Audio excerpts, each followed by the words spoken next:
Hi guys, welcome back. It's been a minute since I did a wear and compare. I used to do these quite regularly, and just to kind of get myself back into the groove, I thought for a while we're going to do them weekly. So if it's not a wear and compare, it will be a review every single Wednesday. If you're into that kind of thing, make sure you check back next week. Today we are kicking off with the new Maybelline Sky High Mascara.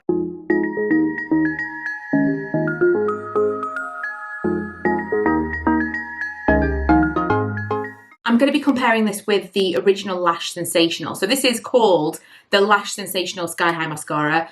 The original Lash Sensational is my all-time favourite. I mean, I've probably had 3 real standouts over the years, and this is the current one and has been for quite a while, probably more than 2 years. So I'm interested to see how this compares. I've heard some things about it being a tubing mascara, about it's supposed to be a dupe for the Bad Gal Bang from Benefit, which I was not a fan of. So I'm interested to see how they are in comparison, but also I'm expecting them to be 2 completely different animals. I just kind of want to see why it's under the Lash Sensational banner. I'm bringing you up close. Be kind, because it's been a minute since I had to wear full foundation and nothing seems to want to work with me today. It's creasing all over the shop. Right, we're going to start with Sky High. This is the brush. It is totally the kind of brush that once upon a time I would have really enjoyed. I've tended to be more into like the fatter ones, but I do prefer like a rubbery, bristledy type. You know what I'm saying? Rubber rather than bristles, I suppose. Okay, so it's taking a while to build. I also feel like this is going to be one of those things that definitely ends up on my eyelid, you know, when you have to like really work it in close to the lash line and you end up getting it all over your eyes. I've intentionally tried to keep my lid as blank as possible so we can see the lashes better, but I know I've already got it on my lid. Honestly, first impressions are not fantastic. I don't know about you, but that isn't quite the look that I'm going for. That said, it's been a long time since I've really looked up close at my favourite, so we'll see. Here's the wand that you're dealing with on the original, which I mean, again, it is that rubbery brush. Is that an oxymoron? Rubbery wand? I don't know what to say for that. It's not bristles, is it? But you know what I'm saying. But it's chunkier, it's got more product on there, and I like that it's curved. This I find just a little bit easier to work with. I also think I don't need to, I mean, straight away you just kind of get more product on the lashes. It wants to focus on my hand rather than the lashes, I think. Also, I've been using the Maybelline Lash Sensational Primer for a while, and it's been a minute since I wore it by itself. So again, this is going to be interesting for me. So we're not looking at the world of difference. It's not enormous. You wouldn't necessarily know that I was wearing 2 different mascaras.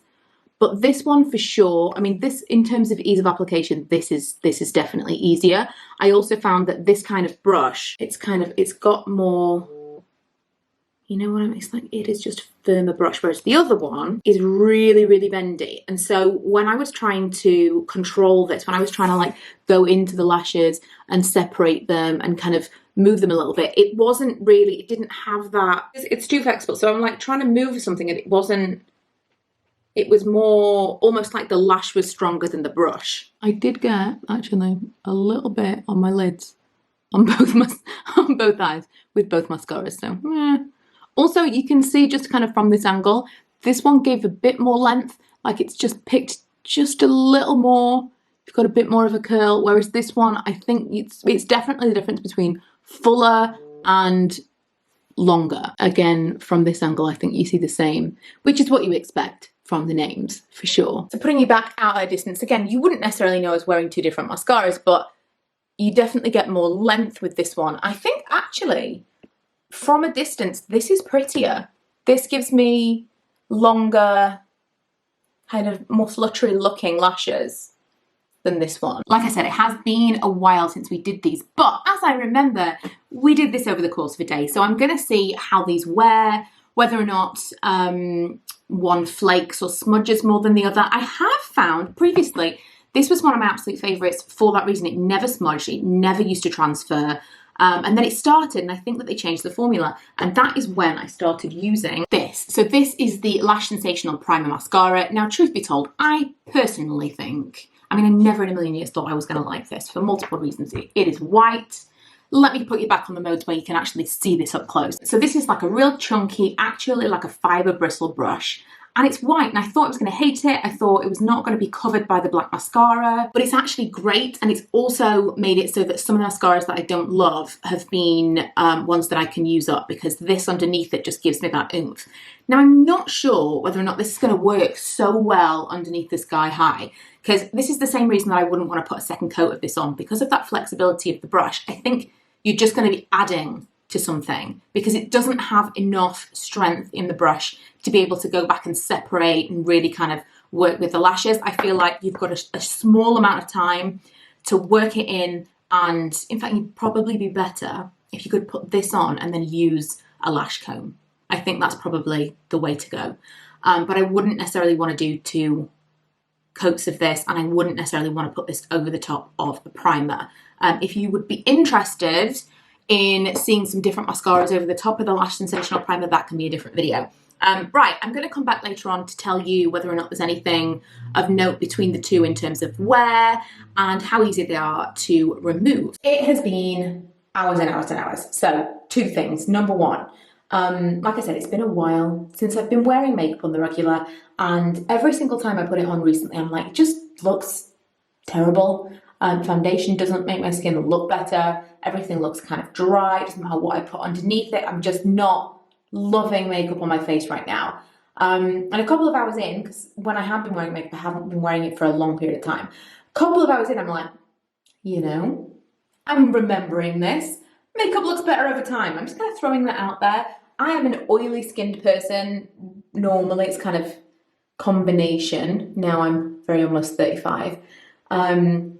But it did tend to happen. Like, I would put my makeup on in the morning, my face was a little bit puffy and dry, and then by lunchtime I'd look in the mirror and be like, yes, this is the kind of glow, the dewy, natural finish that I was looking for. And I kind of just had forgotten. It's been nearly a year since I went to work every day. It just, you know, things have changed. So I thought I would put it out there for those of you who feel the same way as I do, and you're putting on makeup like, why doesn't this work?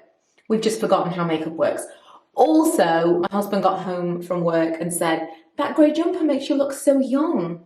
Like, yeah, it's the grey jumper. It's not the full face of foundation. So let's get into this. Not really kind of any issues with flaking. I would say this, you know, we were talking earlier about it like really kind of curling and lifting my lashes. It's really held very well.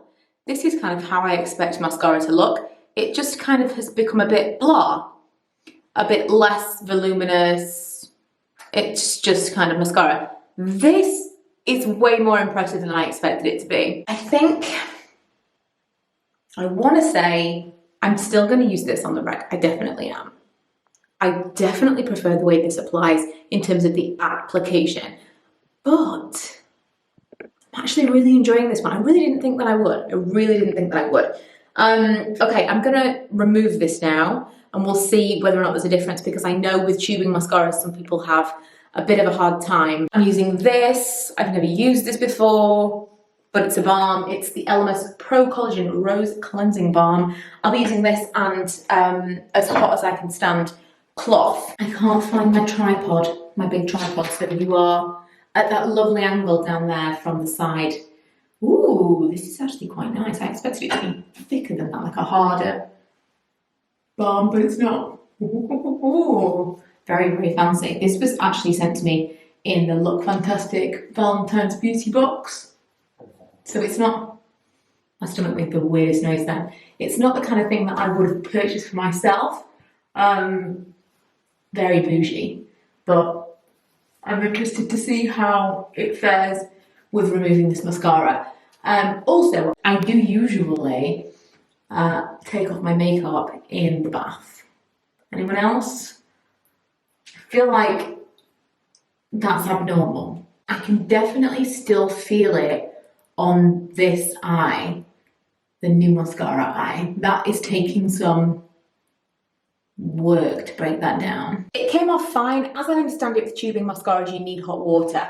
So I think it's going to depend on how you usually take off your makeup. I always use a balm, always. A balm or an oil and a hot flannel. And I think that's fine. If you're using like a micellar cleanser or like an eye makeup remover, it may not be. I don't know.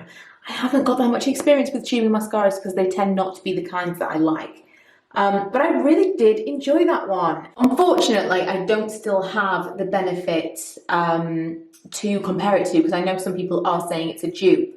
All I can tell you is I didn't like that one, and I did like this one.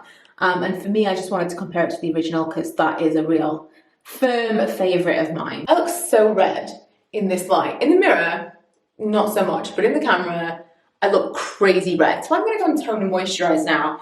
And I will see you guys in the next one. I hope you enjoyed this. Let me know if there are any specific products you would like me to review or compare with other products. And I will see you on Friday for my first weekly Faves and Fails.